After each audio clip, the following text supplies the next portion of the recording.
The following is a Roll Poll production.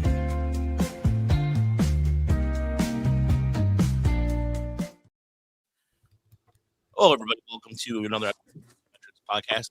Final show of the year, pending anything that happens forward here with the last about a week and some change left in this year. 2 weeks. Yeah. Is it Christmas Eve Scooble trade? Yeah. Well, no, I don't. I think I will say this. We did ask to talk to Chris. I CC'd you on that email, right? With at me asking the Tigers request. Yeah, and they said maybe something in the new year, right? Yeah. So yeah, I think everybody's starting to shut it down a little bit, except for Sky Harris in that striped shirt he wore the other day. It was nice to see him wear something different. Was it like a polo? I did notice that. I was like, hey, look, it's a sweater. Yeah, a sweatshirt. It was nice. It looked wearing just a sweater. Yeah, he's normal. He's normal like everybody else is. Wasn't wearing a quarter neck, or was it? A quarter zip, right? The quarter zips are like super popular among kids now, like teenagers, and really? It's like a whole thing. Yeah. Does Harrison want one? Wow. He wants one. Really? Yeah. Oh, who knew? Fashion's weird, man. Polo shirts will come back at some point. Super popular. Rugby shirts. Those rugby stripes. Yeah. Yeah. No, I mean, look, a quarter zip is the most easiest, laziest thing you can do to wear to work. Like, I'm starting to wear them more. I wear the full zip every day. The full zip? Oh, no, look at that. I'm wearing one to my daughter's graduation on Saturday. You see? And there you go. Yeah. Also, congratulations from your daughter and the school with the funny nickname. No, she didn't. She's graduating from Iowa State. So she's a Cyclone now, right? Yeah, she came back. She's finishing up. She's actually done a semester early and got a job. So nice. Is it with Matt Campbell at Penn State? That would be something. No, she's going to be the aquatics director for the city of Ames, Iowa. Oh, nice. Awesome. Which is in Iowa State's in Ames, isn't it? Yes. Okay, yep. Nice. All right, awesome. So there you go. That's good news. But yeah, so this is like I said, pending anything else is going on. But there was quite a bit that happened this week with the Tigers as they are continuing to stockpile minor league arms and all that. We'll get to the signings shortly as well. And there was some really weird MLB news that came out as far as I was going to say involving the Marcus Semien. While he was traded, I sent the link over to Chris earlier. I don't know if you saw that or not, Uper, but no, apparently, and there's this thing going on. It's the same thing with Chris Paul too, where Chris Paul was trying to get together with guys for the team, like do exercises with the team and have team camaraderie, like barbecue stuff like that. And Clippers weren't having it, and it sounded like Marcus Semien was trying to do something similar, and the team wasn't having it. That link I sent you over. I saw the headline. I didn't see the actual story. Yeah. So Semien was trying to do a team building exercise and Seager was like, no, man. Yeah. What happened? Basically, I don't know what's going on with that. And I don't know, there's just a little weirdness, but let's start with one of the things that you mentioned, Chris, is the general frustration by Tiger fans that Sky Harris should be fired. Well, I know it's a little extreme, but no, you'll see that in every comment. But everybody's insane. But yeah, to your point, I think what I was saying is there's, and again, Twitter is not the real world by any means, but it does kind of give you the temperature of a certain subset of fans. And right now, everybody, and Scott Harris is not doing himself any favors in this regard, but everybody's just like, oh, so what happened? We are just running it back. Just going to be the same old team, huh? And everybody's super upset and thinks the Tigers are awful. And yeah, there's a lot of that going on right now. And I don't know. I don't know if that's how you guys feel at the moment or how viewers feel, but I have some thoughts. There's no question. He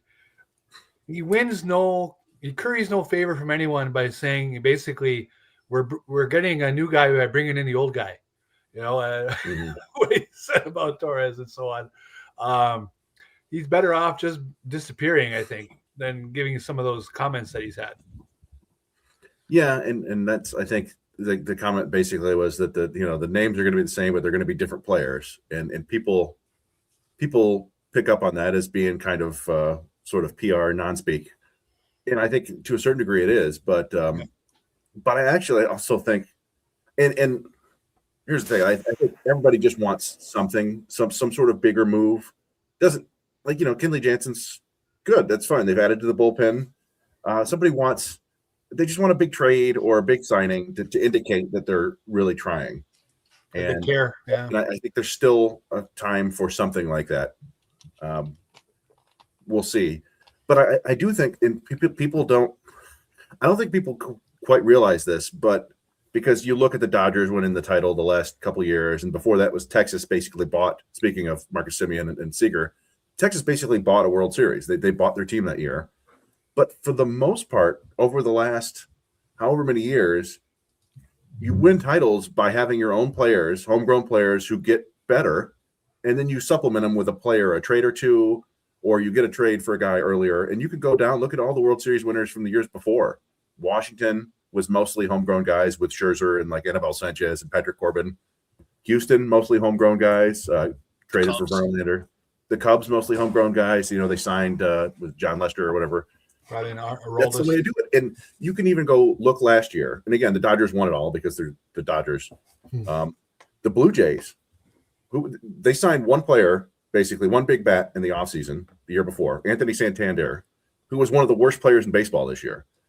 They got to the World Series because they got better with all their existing players. They all got better, or they all performed better for the most part. And they did get help from Miles Straw, which was a guy that Raj wanted to pick up off the scrap heap, and they picked him up off the scrap heap. They didn't do anything special to get him, and he came in and gave him some wins.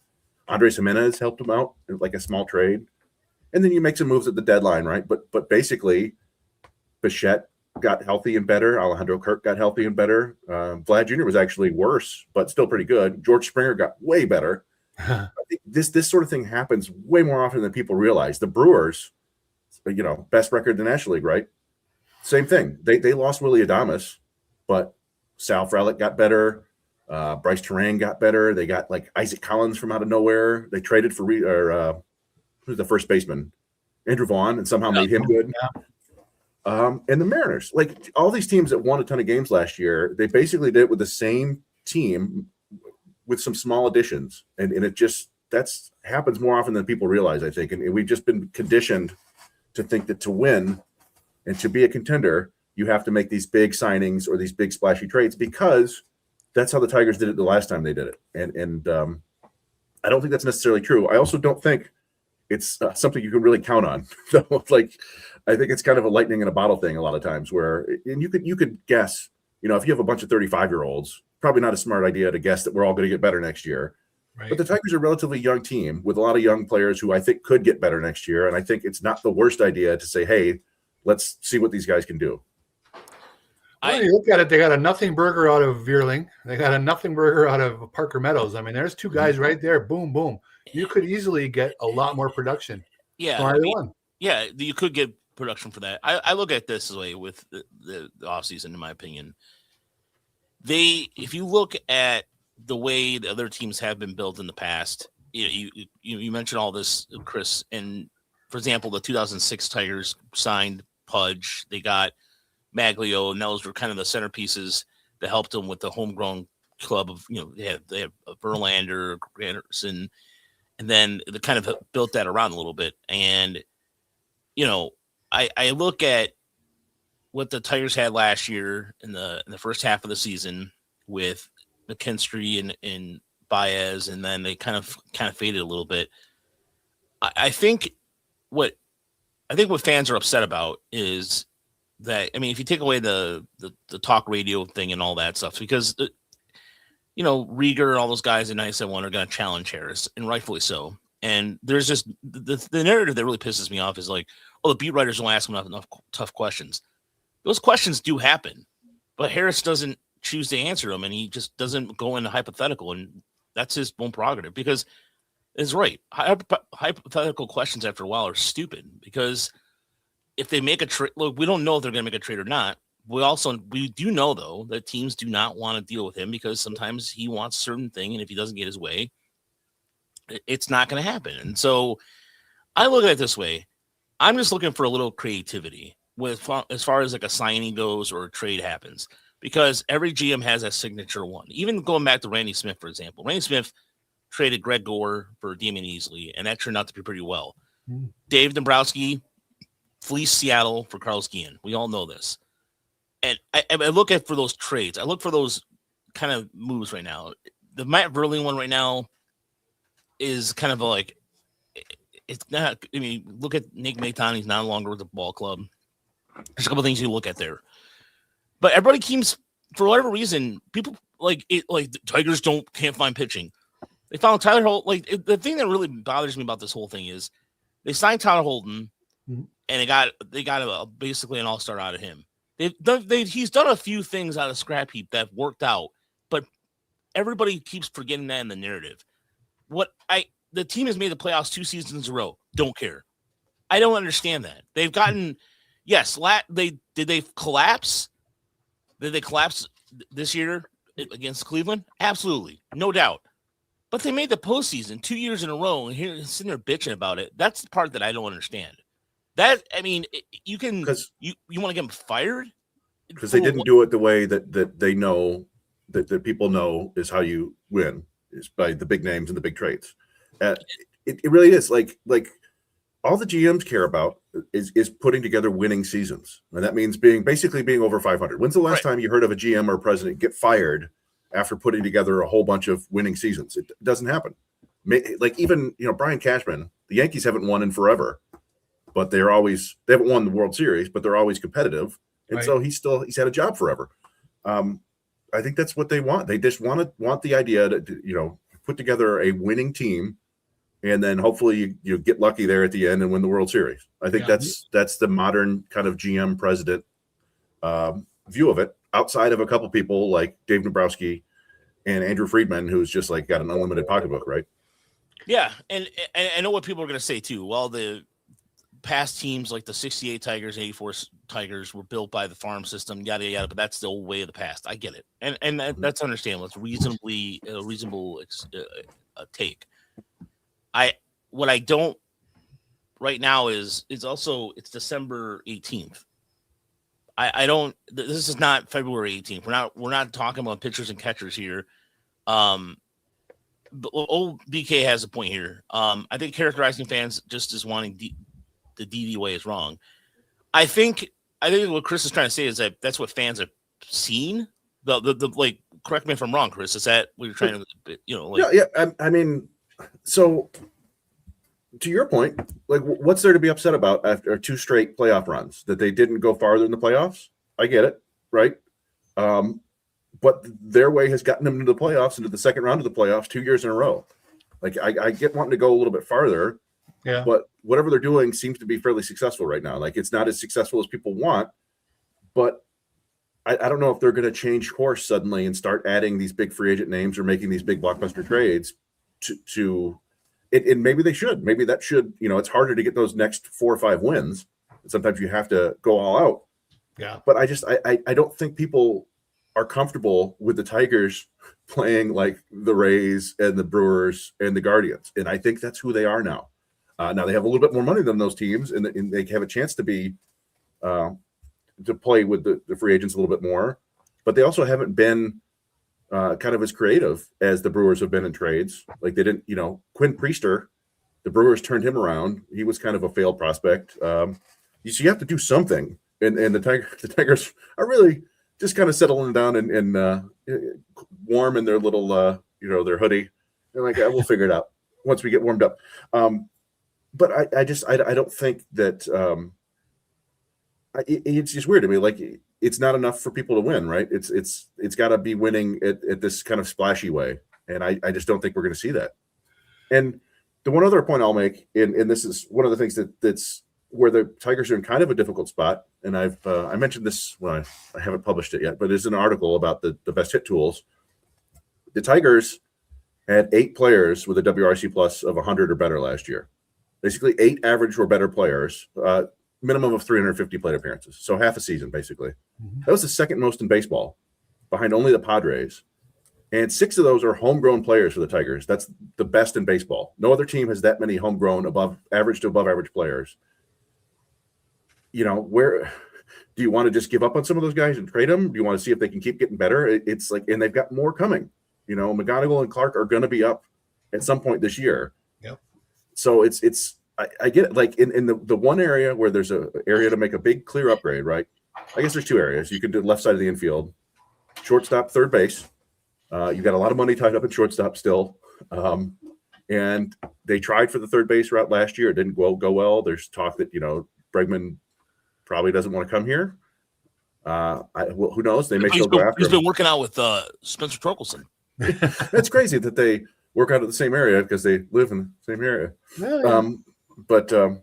So I'm just saying, like, it's when you're a team that's, quite good, where do you make the subtractions to be great? It's a tough calculus. And if the right free agents or trades aren't there, then I don't think you force it just to make a splash. So Christian, to address Christian's thing, look, I agree with you. If he's sitting on his hands the entire offseason and not doing anything, fine. That's a fair critique. All I'm asking for is some sort of ability to make a creative trade that ends up panning out. That's it. I mean, don't make a trade to make a trade. Make a trade to make your team better. And as far as the conservative approach goes, yeah, I'll admit it's a little maddening.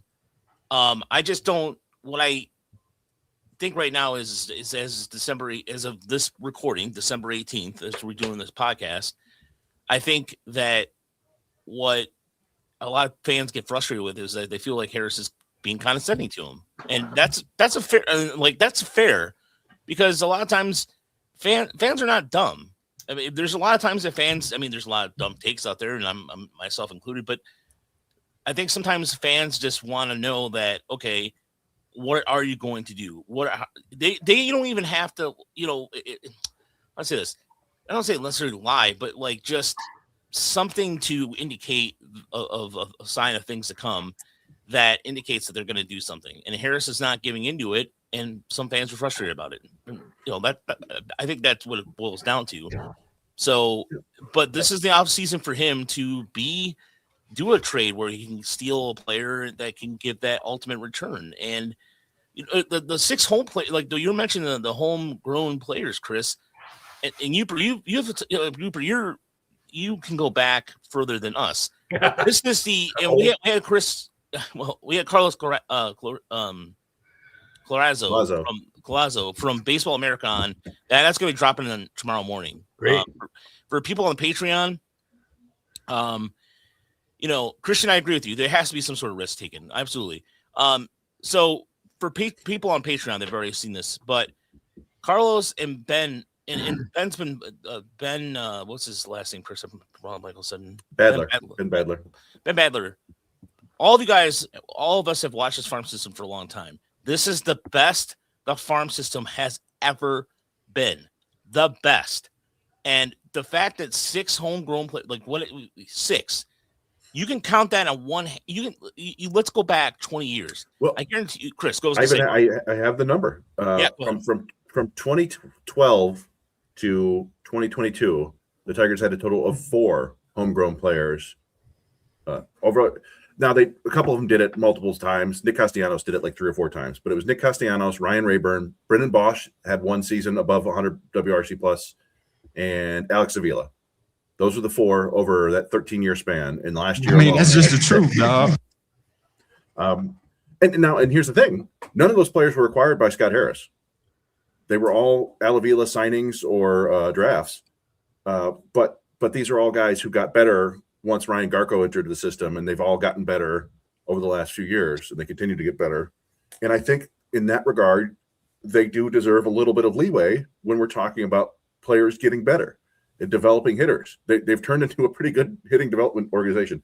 At the same time, I totally understand it would be nice to see them take some kind of risk that has a high reward instead of these very little, like low risk, low reward moves that you try to add like 0.1% to win. But I find it hard to believe that fans this time next year, the Tigers make a big splashy trade. Let's say they trade their top young shortstop prospect for a closer like the Padres did, or they go out and sign $750 million Juan Soto like the Mets did. or they make all sorts of moves like the Phillies did, and they still don't get any farther in the playoffs. So people this time next year are going to be like, well, at least they tried. Like I don't think it'll be any better than what it is right now. I think people will still be upset, and the difference is, and the Dodgers do this all the time. The Dodgers have that FU money where they spent over $100 million on relievers last year, and none of them were any good. And their big signing so far this year are reliever. They're just like, screw it. They don't care. That's what the Tigers can't do. They even like I hate saying like, oh, they can't afford to do this and can't afford to do that. They could, but they can't afford to blow $60 million, $100 million every year, at least on long-term deals. They blew a fair amount of money last year, but it was only like short-term deals. So I don't know. I just think that it's a tough situation, and I don't know. I think people are a little too upset about it right now with still 2 months of the offseason to go. I just think so much of the anger too, if you want to call it anger, frustration, maybe that's a better word. Anger sounds a little harsh. The way the season went, they the last 2 seasons, they basically made it to the same spot, right? Game 5 of the first round of the playoff, well, the second round, ALDS. Last year, they were the year before in 24, obviously they had the miracle finish, right? I mean, nobody saw it coming. So I don't think anybody was that upset when they bowed out in Game 5. I mean, it sucked, but everybody was pretty chill with how that season went. It was so euphoric at the end. Then last year they looked so good for so long, and they just leaked oil the whole way to the finish line, and just barely squeaked in again. And it just was such a after doing it's universally hailed as a disappointing trade deadline where they didn't get help. It's just taking a toll on everybody's emotions, how what they're directing towards Scott Harris. Whereas if they had just duked it out all year long with the Guardians and not had that weird finish where the Guardians overtook them, I think people would look at the season a whole lot differently. I just think that last 4 or 5 weeks just really drained a lot of people.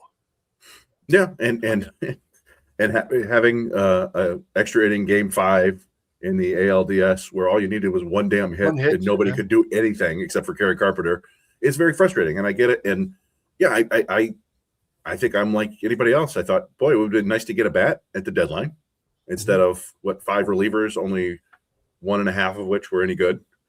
And yeah, to see this kind of slow offseason again too, but that just I think I don't know. I guess maybe people will never like it, even if they continue to make the playoffs. People are like it's too boring. But like this is just their way. This is just what they've done so far. And if it fails and they don't make the playoffs, then maybe they have to reconsider. But it's not terribly exciting or fun. But they're winning. You look at the Minnesota Twins. Their payroll is projected right now to be $60 million less than what it was when they won the division back in 23. I mean, think about that. That's pretty amazing. And so they're doing nothing right now to try to win. The Guardians are being the Guardians. So they probably will be neck and neck with the Tigers. And the White Sox are still a ways away, I think. And then, the Royals seem like they're trying to make some things happen. But, are they going to leapfrog the Tigers? Scott Harris's approach within the division really isn't that out of line, really. When you kind of look at it team by team, he actually is the most aggressive out of all the teams in the division. Yeah, I mean, if he's made, I think the Tigers have had the second most signings so far. You don't love that big Lane Thomas sighting for the Royals? I'll say this for the Royals: they locked down their superstar shortstop and their all-star third baseman, which is nice. Be fun if some of that happened, but here we are. And are giving Bregman $10 more million instead of Alex Cobb. Yeah, I mean that if Alex Bregman gave them 2 different offers, right? And one of them was I think $10 million more, but also had an opt-out after year 1, and the other one was 7 years and $200 million. And yeah, that's the thing. Like sometimes you just have to make a bad decision if it's going to make your team better in the near term. And that just doesn't seem to be in Scott Harris's DNA. He drew a line in the sand about what they were willing to pay and what they were willing to do, and Bregman waited until he got an offer he liked more. Now they're hearing about the Diamondbacks are in the mix potentially for him. And they did. They got absolutely nothing out of Alex Cobb. So you got to be smarter than that. Maybe not sign the role guys. But anyway, Kenley Jensen, it's an interesting addition. Yeah, and Jansen, that's a good segue, as we call them in the biz. I did want to address Robert James's question. What's more high risk, high rewarding? Starting Meadows or signing Harrison Bader, who's still out there, signing Kim, who signed with the Braves for 1 year. Although there was the Athletics reportedly offered him 4 years. He said no thanks. 4 and 48, but he was going to play second base for them. Yeah, or starting Melton or signing Michael King. Sorry, Scott. Fernand says Scott Harris is building the Tigers like a mutual fund. It's true. That's funny. That's true. That's just the way the way they're constructing this team and the way they're doing things is like you said, it's kind of low risk, low reward for the most part. Yeah. But you do a ton of those, and they've built this team that's a back-to-back playoff team. But you were mentioning the metrics on Jansen on Twitter. And there is some cause for concern, and I understand why. But if I would be more concerned if it was just Jansen and not Finnegan.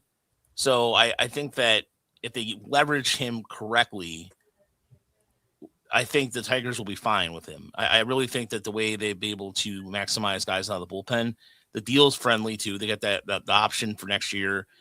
And I don't mind it because it just gives them another veteran back there to go along with Vest. I mean, you have a three-headed, I won't say three-headed monster necessarily, but you have some really added depth. Is it better than, going Tommy Kenley out there with the changeup?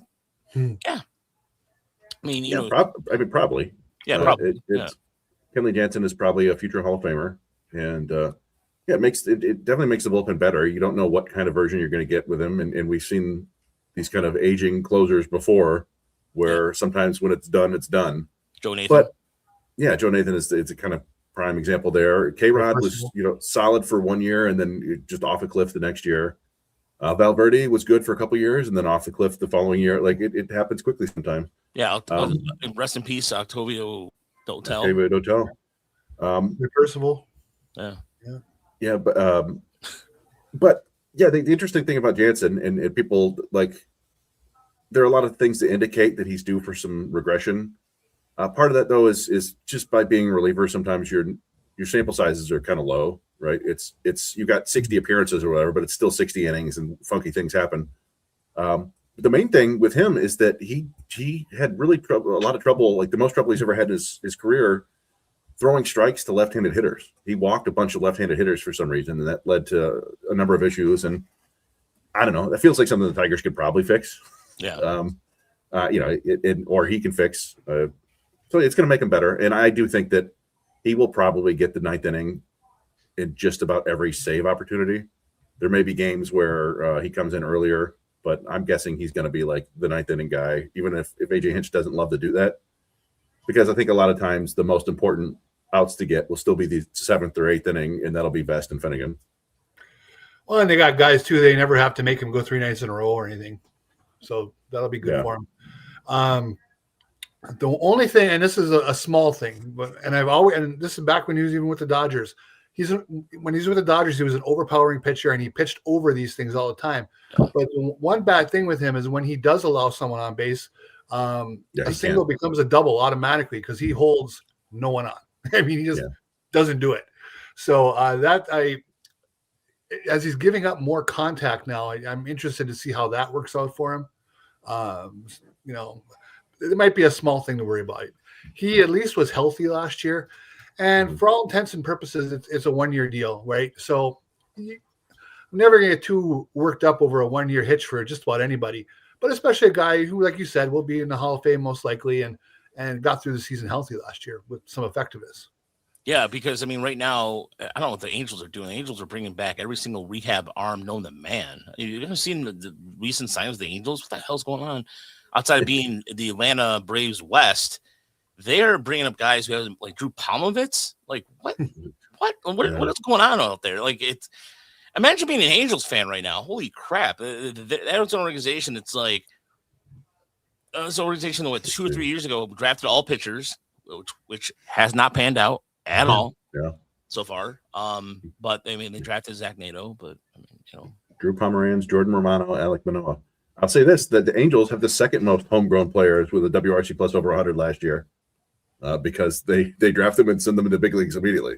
Yeah. But it's Joe Adell, had a kind of a breakout year, if you will, still kind of Torkelson-esque in terms of good and bad. Then Nolan Shanuel, Zach Nato, Taylor Ward. I'm missing one other one, but yeah, they've had some homegrown success there, but with zero farm system. Oh yeah, Hoppy. Well, they got him from Philly. I'm trying to remember. Oh, okay. But it doesn't matter. Oh, Mike Trout, some guy named Mike Trout. Yeah. That's the other one. But yeah, I don't know. Like, I think we all want the Tigers to do something fun and interesting to make the team better. But along that line, and this is kind of going somewhat far afield. You look at the Colt Keith deal, right? I think when that happened, everybody was thought of that as a fairly impressive signing and a good move and a good investment in the future. Have you guys heard? Is there any inclination that they can get something like that done with McGonigal and Clark? No, I'm not that aware of or anything like that. I haven't heard anything like that at all. And so as of right now, I mean, I know that they're probably thinking about it. I mean, if you have everybody and your mother telling you that Kevin McGonigal is the best Tiger prospect ever, of course that's in their back of their mind, but they also want to see what he can do first. And like Cole Keith, yes, I understand that, like, they did sign him before he made his major league or become that big deal and what have you. I'm sure they're thinking about it, but at the same time, I think with Clark, it's the same thing with Clark too. I think they want to see a little bit more before they make that decision because both of them have not played in Toledo as of yet. As far as like I think the indication right now with the Tigers is that I think they're gonna try to start signing some of these players to long-term deals, and they should, because quite frankly, especially with McGonigal, he's kind of like once in a generational type of player. Like, look, and Cole Keith's numbers last year were better, marginally better, and the Tigers as an organization like the guy. And I think it's nice to have a luxury for once, for God's sakes. For the last 15 years, the Tigers have not had any homegrown prospects that are like that get better every year. I mean, Nick Castellanos came to mind, but I'm just saying, like, it's a luxury the Tigers have not had, that your top 10, while not pitching heavy, and Carlos pointed this out to me to us on the podcast, and it hit me until it didn't occur to me until he said, look, you have top 10 of premium hitters, you can trade that for pitching. And it's like, duh, of course. That's a luxury the Tigers have not had ever. Like in the last 25 years, can you name a time a ball club that's able to go, there are 2 or 3 infielders deep? I mean, Jace Young aside, I'm not making fun of Jace Young, but they have to make decisions here soon about what they do with Hyu Lee and what have you. This is the first time the Tigers infield depth has been actually serviceable, like really, like actually legitimately serviceable. I'm not saying great. I said serviceable. Yeah, well, I mean, Trey Cruz gives them another option to play shortstop. On the 40-man now. No, it's interesting. Yeah, but I do increasingly wonder if they feel like they have to. I feel like that's another area where Scott Harris is just fine letting Jace Young and Justin Henry Malloy kind of waste away in Toledo until he needs them, if he ever needs them, and if not, it doesn't matter. And it might be the same with Max Anderson and Hyu Lee. Waste away in Mudhenville. Yeah. Now, so to your question, I don't know who Kevin McGonigal's agent is, but he doesn't have Boris. Neither he nor Clark have Boris. So I think an extension like that is possible. Mm-hmm. You saw the Red Sox do it with Christian Campbell and Roman Anthony last year, and I think Roman Anthony got 8 years and $130 million. I think that sounds right. He was like the number 1 prospect in baseball and number 2, so that would be sort of something you'd be looking at for McGonigal around that range. The only thing with Clark is he's such a confident kid, and I believe his agent is Jeff Samardzij's brother. Okay. Indiana, or maybe Indiana. a cousin or something like that. Yeah. I could see him being one of those guys like Juan Soto who wants to get to free agency to see how much he's worth. But at the same time, like I could also see him. Yeah, I don't know. It's tough. I go back and forth because he could be the guy that just like, hey, give me the bag and let me play baseball. And he could be just like that. So I think it's possible with both of those guys. And I don't know. We'll see. That might be something that makes people excited. Like say, we get closer to the spring training and they've signed Kevin McGonigal to this extension or this, so that means he's probably almost certainly going to be on the opening day roster. And then that people would dig that. But that's what I was thinking. Yeah. As they try to build from within and so on, if they need at some point to start locking up more of the guys, if that's what the direction they want to go, you wonder if they're going to stun us with a Riley Green extension at some point. I just wonder if that happens. I think with the potential lockout, I think there's something that has to give with some of these players. Some of these players are thinking about it in the back of their mind. Sure. I think that's going to have. J-Man Star says, I love having too many positional players to sort through. That's a good luxury to have. Yeah. But there's a lot of these guys that are thinking long term right now because I think there's going to be some sort of labor stoppage right now. There's just too much variables right now. The Yankees are certainly crying poor, and I think they're trying to indicate a salary cap. There really is. There's just it just seems like there's just a lot of underground swelling of this all about just think something's got to change in baseball. The owners are crying, broke. The Pirates, it was so funny. Like, what was it? They're trying. The Pirates are trying. They said. Well, the Pirates are saying a month ago. They're like, "Oh yeah, we're trying." Like, get out of here. You're not trying. Miami, same thing. Like, the Marlins are going to be spending money. Okay, that hasn't happened. They get a participation trophy. Yeah, good for you. Congratulations. You haven't done shit. I mean, whatever. Like, it's the Marlins. It's laughable. To me, it's just look. This is why I get somewhat frustrated with fans right now. Look at the other organizations across baseball and look at what they're doing or lack of not doing. And Baltimore came out of nowhere and signed Peter. The Orioles have been somewhat aggressive this offseason after having quiet off seasons, and all of a sudden Baltimore's putting out money out there. I look at Cleveland, for example. Cleveland Tigers are building like Cleveland, but now they're in the minor leagues. They're trying to build guys with power now. So Cleveland, yeah. So Cleveland, Kansas City, all that. You have I don't know. It's just that's the part where I'm just kind of getting a little confused. I look at everywhere else and go, is it really that bad here? No. You go. One thing, although, I want to just step back real quick. As I sit here today, I will still be stunned at the end of 27 if there is a actual salary cap in place. Oh yeah. I think we might see a stiffer luxury tax, something like that. But I'd be really surprised if the players yield to that salary cap. I think that'd be just crazy on their part. And I don't think the floor works either, to be honest. Yeah, I struggle to think of what concession the owners could make to the players that would make the players accept that, other than a $5 million base salary for every player or something like that, where it's like, yeah, sure, all right, well, your salary cap is up as long as you pay us 10 times what we're making now. I don't see it. I know the owners are going to push for it really hard. I'm sure we're going to see a lot of sneaky PR pieces from baseball reporters who are telling us maybe a salary cap's a good idea, things like that. I don't know. It's just the biggest thing for me is to let people know, and a lot of people know this, but it's not about competitive balance. Whenever I hear that, I cringe. It's about saving the owner's money, period. I mean, that's what that's what all it is about. It is not about making sure that the Marlins have a shot when they go up against the dastardly Dodgers. Okay, just not how it works. Yeah, see, they're so dastardly. We're big market LA. We're partial ownership by Magic Johnson.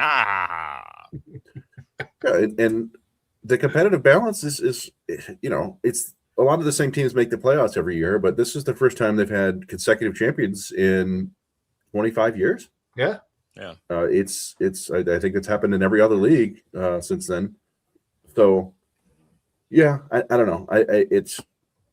We're going to hear a billion different ways about how this is better for the game and salary cap and stuff like that. But I don't know. It's going to probably get pretty ugly, and it would be nice to win this year and then just go off right off, fold the organization and go away. Tigers go out on top, the final champion of Major League Baseball. But yeah, I don't know. The extension candidate would have been Tarek Skubal. That would have been nice to do that. But yes. Of all the homegrown guys I'm talking about now, I don't know if there's Riley Green would probably be the one. But boy, you got to be worried about just the way his body has been. He's 24 and runs like he's 42, and his defense got worse, and it's just tough. And then the other guys you would lock up, like Dingler, you're going to have him for another 6 years anyway. Right. Like you don't need to lock him up. Same with Colt Keith. I mean, you've already done that. You've got Kerry Carpenter is it might be nice to add a couple years to his deal, but I don't know if you're going to go crazy there. And then Torkelson, do you feel like he's going to be your cornerstone first baseman, or are you going to replace him sometime? I don't know. I don't know if there's an obvious candidate to give that extension to right now. Yeah, and I look at Riley Green as like a cautionary tale of like Brian Buxton. I mean, Buxton got that big extension, and Buxton played a lot this year, but I mean, his knees are pretty much decimated, and Green. That's what I worry about. Some of the catches, I'm just like it reminded me of Tarek Hill at a certain extent, but Green's a lot tougher of a player. Not to say anything bad about Tarek Hill or anything, but some of those catches are out there. You're like, man, you almost like a collective breath. You're like, is he gonna get up? Oh, okay, And so, yeah, I understand the apprehension with that, but I look at it this way too with the Tigers right now, as we head into 2026. First and foremost, I just thought of something too randomly that my ADHD just kicked in. We're the only live podcast, Tigers podcast. Every other show is recorded. Huh? Yeah, you're the only one that's alive. So the only show where you might accidentally hear something racist. I hope not. We take the chance. Yeah, in the chats maybe, but no. Yeah, there may be nudity in the show. Yeah, we come in raw and unfiltered. I look at the Tigers heading into 2026 with three concerns. One is they still need some more pitching. I still think that even with like all the bullpen arms they're adding right now at an alarming rate in the minor leagues, they're going to keep sorting the soil to find something that works.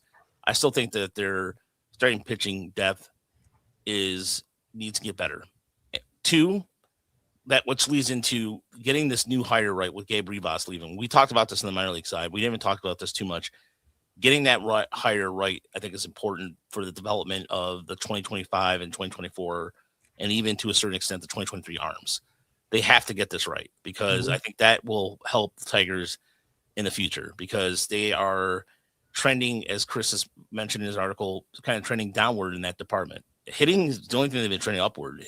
Pitching eternally has not been good at all. Not saying that's not. No, I'm sorry. That sounds like I'm saying that Troy Melton sucks or anything like that. I'm not saying that at all. Troy Melton's awesome, but there's a steep drop off after Melton right now. So there were good stories in the minors last year, but there weren't quite enough of them, and too many unfortunate stories. Yeah, exactly. And the third and last thing too is how are you going to your infield defense right now? It's not looking really good right now at the moment. So that's something that they're going to have to address here in the next month or so. How are they going to? Are you fine with Torres playing second again? I mean, Torres was fine. I mean, he was, he wasn't a liability or anything too, but you still have to figure out whether Colkey is going to be your everyday third baseman, who's going to play short. Is McGonigal going to start the season Toledo, which I think he's going to, or is he going to force the issue?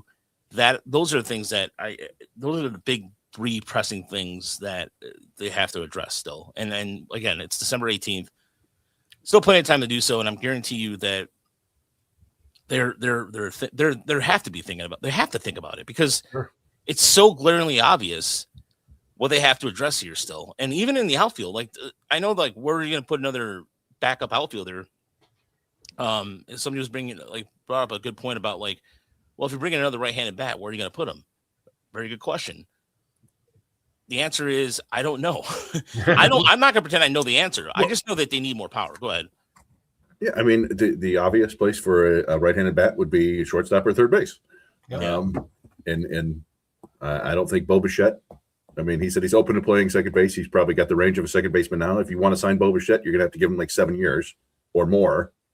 And I don't think that's happening. And then there's Bregman, right? Like, so Ha-Seong Kim was kind of the only other like mid-tier option for a right-handed shortstop.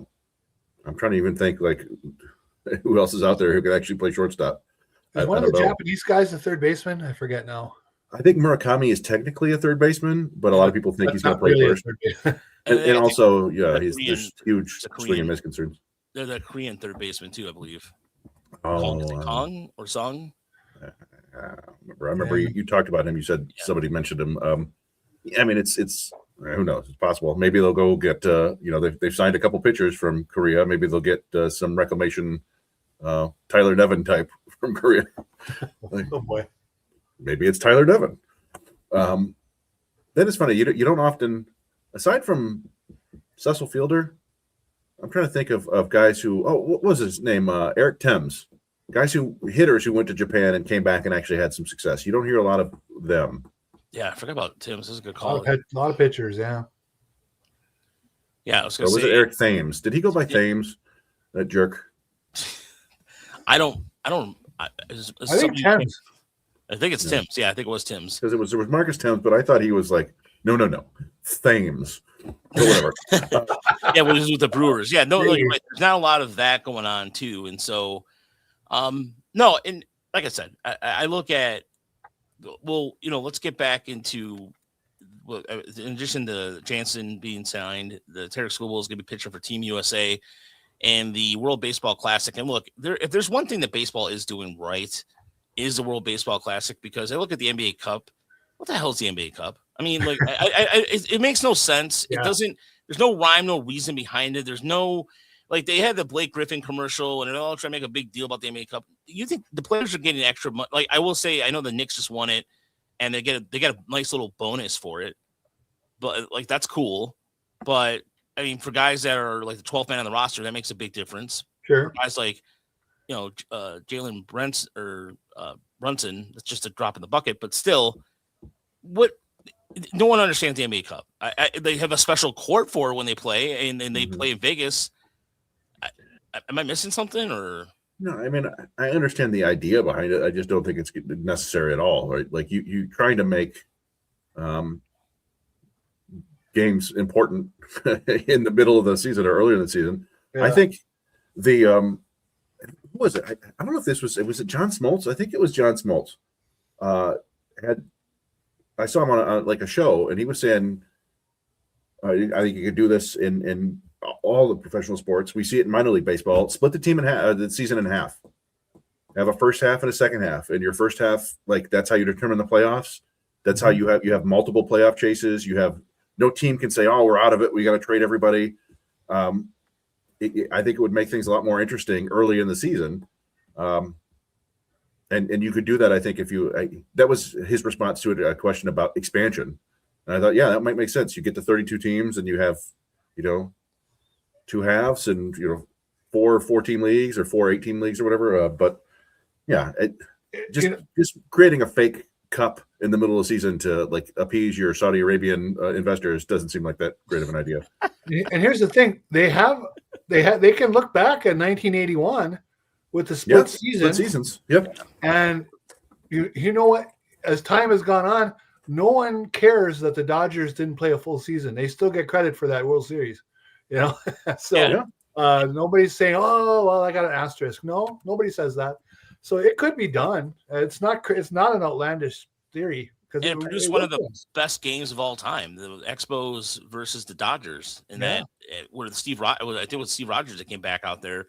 I think that was a Rick Monday home. That was a Rick Monday home run. Yeah, the one that totally destroyed the Expos. That was from Fernando Mania year, wasn't it? I believe, yeah. Oh, yeah, I believe so. Yeah, that was, yeah. I believe that was the case. But that was no one cared about the I know I think the Tigers got hosed somehow, though. I think in some way they just missed the playoffs in the last weekend. That's what it was. Okay, well, and I think if Milwaukee and Kevin Saucier gave it up. That's right. If you I think took their cumulative record, I think they would have made the playoffs, but it was like one of those things where they didn't. But you could work a way around that, right? Like you're the first half winner gets in, the second half winner gets in, and then whoever has the best overall record gets in, and so forth. Like there's enough playoff spots to do it. The Reds, the Cincinnati Reds had the best record in baseball when you combined, and they missed the playoffs. That's what it was. Yeah, I remember. I think the Reds got hosed. That was the last gasp. That was a drawback of the '70s Reds teams too, because then they just started. Jordan Morgan ended up signing with I think the Giants or somebody. No, they signed with the Phillies. I think after that, or that was the last bastion of that team. But no, look, that's a good idea. Look, that's a pretty innovative idea, and I think that would also. You guys were talking about like teams like Pittsburgh and the Marlins, and those teams would be forced to actually be competitive, put a competitive product out there. Yeah, and like it's teams would still trade away and decide that they don't have the talent to do it. But you could get a team like last year's Marlins, right? That suddenly played pretty competitively in the second half, and like, oh man, they've got something to play for. They might actually make the playoffs. Like I think, and just a team that starts hot. Like I do think it would add some interesting flavor to the season. And baseball has a very long season, so you could get excited about games in mid-June, right? Like, oh boy, yeah. And even how about this? That you've locked up a playoff spot by July 1st or July 5th or whatever. Maybe you go all in for trades because you're in the playoffs. Like you could justify, like, hey, let's do this. I don't know. I think there's a way there. It's something that should be considered, but I don't know if it will be. It's a way to mix things up without altering the game, really. Yeah, I mean, you look at what the Seawolves done, for example. They were able to. They got in the first half, and that allowed them to call up guys like McGonigal and Carg. I mean, I know the minors are a little different, obviously. Speaking of the minors, before I forget this, I wanted to congratulate the West Michigan Whitecaps on winning the MILB Minor League Team of the Year, and they won the Baseball America Team of the Year award for total domination. They had one of the best records in baseball since, I believe, like 1993 or 94, like just something ridiculous. They won 93 games as a collective, like, so between first half and second half, they dominated both halves. They won both series in the playoffs without any problems whatsoever. And Tony Capicelli and those guys did a fantastic job this year, and it was good to address that. So, yeah, and look, they're in OBK, your 2025 first half AL Central champion Detroit Tigers. You know how many more banners go up? Like these banners would be like it would be ridiculous. But like again, you could do that in basketball too. Like you just the first 40 games you're actually playing for. Like there's no reason you couldn't do that in all these sports, and I think it would make things slightly interesting. Now, traditionally they've done it in the minor leagues because there's so much player movement. But I don't know. Could you do it? Like, if let's say they had a first half and a second half, and the Tigers finished first in a 5-team division, right? So in the first half, and they get 5 points for that, and it's 1 point less for 2 through 5. Then you take the second half and add the points together, and that's your division winner. Would that work? I could see something like that. Yeah, there are ways to do it that I don't know. You could make these regular season games mean more than just inventing a midseason tournament. But I kind of blew us off on a tangent here, where we were talking about USA Baseball. Scooble, they announced that pitching, the team itself looks pretty spectacular. You got Scooble, Skeens, Logan Webb, Nolan McLean, and Joe Ryan as your starters. And Matt Boyd. We got Matthew Boyd, David Bednar, Clay Holmes, Cal Raleigh and Will Smith are catching, Gunnar Henderson, Bryce Terang, and Bobby Witt Jr. on the infield, Corbett Carroll, Pete Crow Armstrong, and Aaron Judge in the outfield. Like, this is it's a really better good not lose to some Japanese team button all over the place. Exactly. They're playing the fundamentals really well. No, and there's a team, like, if you look at even the teams from Latin America, I don't think there's going to be a team that can stack up to them pitching wise right now. As of right now, it depends. But I know that Nelson Cruz, I believe, is the GM for the Dominican Republic team, I believe, and they're trying to upload their team. They're trying to assemble a pretty good squad themselves, and that's what I like about the World Baseball Classic is the amount of. I know with the NBA Cup, well, there's not international. They could because the NBA is trying to do more things with I think it's the FIAB or FIBA, FIBA, the international side of things, and trying to do more of that, which would be cool. That would be ideal. Like playing a team in Italy or something like that. Those like Real Madrid, for example, Real Madrid is a pretty good basketball team as well. That would be cool. The NBA is not doing that. It's dumb. It's a missed opportunity, and that would be ideal. But why I like why I love the World Baseball Classic is it's just the way they put it together in the middle of the beginning of the season or March or so. It doesn't interfere with anything, and national pride is something a lot of these guys play for. It's and I think you mentioned this before. It's fun to be able to wake up at 5 a.m. and there's a baseball game on or whatever. And they're going nuts. Like the fans are going absolutely nuts. That's always fun. Oh yeah, you get that dose. Yeah, the 5 a.m. games from Asia are fantastic. I love that. But you're right. I love watching the international crowds with the chants and the songs and the flag waving. It's beautiful. Good deal. Well, now here's one thing that can't happen, unfortunately, and for a Tiger fan, it would be fun because if the rules will preclude it. But it would have been fun to see Tarek Skubal go 7 innings in a WBC game. After everybody lost their minds about leaving after 6. Oh yeah, he got a complete game. Skubal, 130 pitches. Great Britain uniforms. Hey, Britain. Well, let's see. We got and Riley Green's playing for Puerto Rico, right? I believe, or is he still? Is that okay? Is that confirmed? At least he wanted to. Yeah, we got George Lombard is the first base coach for the Team USA, so that's fun. Some investment there. They won it. The last time US won was with Leland, right? Yeah, I think so. When he was playing Eric Hosmer at first base over Paul Goldschmidt because of grit. That was Adam Jones made that incredible catch in center field in San Diego, right? Yep. Which is one of the best still shots of any baseball game in the last decade, probably. No. So apparently they have new uniforms coming out for Great Britain. So. Oh, it's a shame. I like those iron-on letters they had on their last ones. Yeah.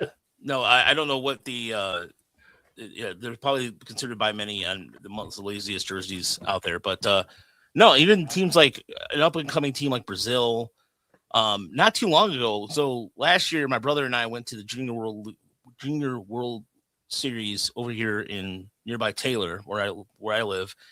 And Spain was playing, and Spain has a military base. So a lot of these kids, but they're actual kids from Spain, and Spain in the next couple of years, they're actually putting together a decent team, and they're not nowhere near the United States level or anything like that.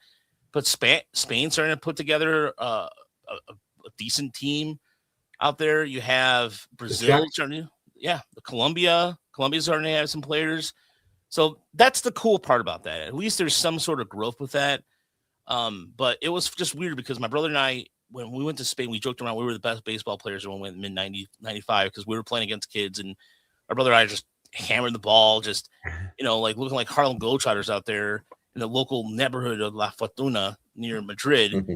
Well, it's 95. I mean, now it's 30 years later, it's a different story. But anyway, I'm just excited. Their Skubal's gonna be pitching for that, and I think that's cool to have that the ability to watch these players play against each other on a different type of level altogether. So I'm looking forward to it. So it's gonna be good. So here's a question I got for you guys. Mm-hmm. Who's getting cut? 40-man roster. Oh. Yeah. What do you think, Rush? I'm gonna have to say it's not gonna be Bailey Horn, because Bailey Horn's been cut twice. If I'm looking at the 40-man roster right now, it's going to have to be, honestly, they can't move anybody from a 60-day DL, can they? Not till spring training. Nope. I think they're going to cut Drew Summers. I think Summers is going to go. That's where I'm going to. I would say Summers, then Malloy, then probably Horn. They're at 41 right now, right? Yeah, I mean, it's when they sign. Who have they not signed officially? Finnegan, I think. Yeah, Finnegan hasn't officially signed yet. So yeah, at that point they'll be at 41. Yeah, I my initial thought was it's either going to be Horn or Summers, one of those two. The Horn actually got some outs in the big leagues last year, although he also walked a ton of people, and I just think that's always going to be part of his deal. So I don't know. Like I go back and forth because they've claimed him twice, but that means they cut him once. So they technically traded for Summers. Do they want to give up on him already? I wouldn't be shocked if it's Summers because the guy they got for Chase Lee from Toronto kind of has a similar profile as a lefty who gets a ton of ground balls. Yeah. And he actually has, I think, a better pitch mix than Summers. He doesn't have Summers just like a big chunky extension, but I don't know. So I would probably guess Summers, but and not to mention too, also Emmanuel De Jesus, who they signed yesterday to a minor league deal with the invitation to camp. He's the lefty. Mm-hmm. And there's another name. Chris and I were talking about this earlier. They were kind of the Tigers have been getting some of these names. They signed a righty. This is from more of the lower minor league depth. The guy's name is Inohan Paniagua. Yeah, Paniagua. I like it. Inohan Paniagua. Yeah, I remember seeing his name forever. He's been in high A for years. So they're just we tweet about these signings because they're involved in minor leagues, and everybody's like, Scott Harris doing it again. I'm like, every team grabs a bunch of minor league free agents right now. That's what they do to fill out their minor league rosters. It's completely, there's nothing to it. But the whole Drew Anderson fiasco, everybody, people were just piling on about that. I didn't understand that at all. It's just nuts. I mean, what the hell? He's a depth guy. It's not a 4-year signing. It's not like a $48 million deal or anything. So that guy they were familiar with when he was in spring training before and go from there. That's all it is. So the familiarity. But no, like I said, we'll if anything happens the next week or two, we'll be back on, of course. But for now, I think everybody's going to be going on, because if you're in the working world, for example, tomorrow is the last full day of work. Let's be honest here, folks. If you're in the automotive industry, tomorrow's your last full day. Next week, you're on vacation. The kids are on vacation, everything. Mm-hmm. Me, on the other hand, because I'm still in my 90 days, I work. But tomorrow's I have a short week. Tomorrow, I have a half day, and then Monday and Tuesday, full days, and then Wednesday and Thursday. But I got to work next Friday. But anyway, that's not near nor there. Plus, we still have to finish up our top 50 or our top list, and we got some work to do this weekend. So that'll be dropping in the next couple of days or so, and so we're finishing that up for the year, and I'll go through the Tiger Minor report. But we will be here for the Christmas Eve Scooble trade if it happens, right? Yeah, if Christmas Eve in my house, our Christmas Eve in my house is essentially going to my sister's and having copious amount of Cuban food. So, nice. That's going to be a day where I'm going to have to bow out, but I don't think if he gets traded on Scooble, if he gets traded on Christmas Eve, that's considered like Scrooge-esque. And by the way, the Lions are playing on Christmas Day, so there you go. It's gonna be Cuban food. It's gonna be a lot of Cuban food. That basically it. We'll be monitoring everything, and if you want to check out Chris Brown's latest podcast with Jeff Pontus from Baseball America, you can check that out with him and Evan Petzold talk to him on the Days of War podcast. Also, double Baseball America Day.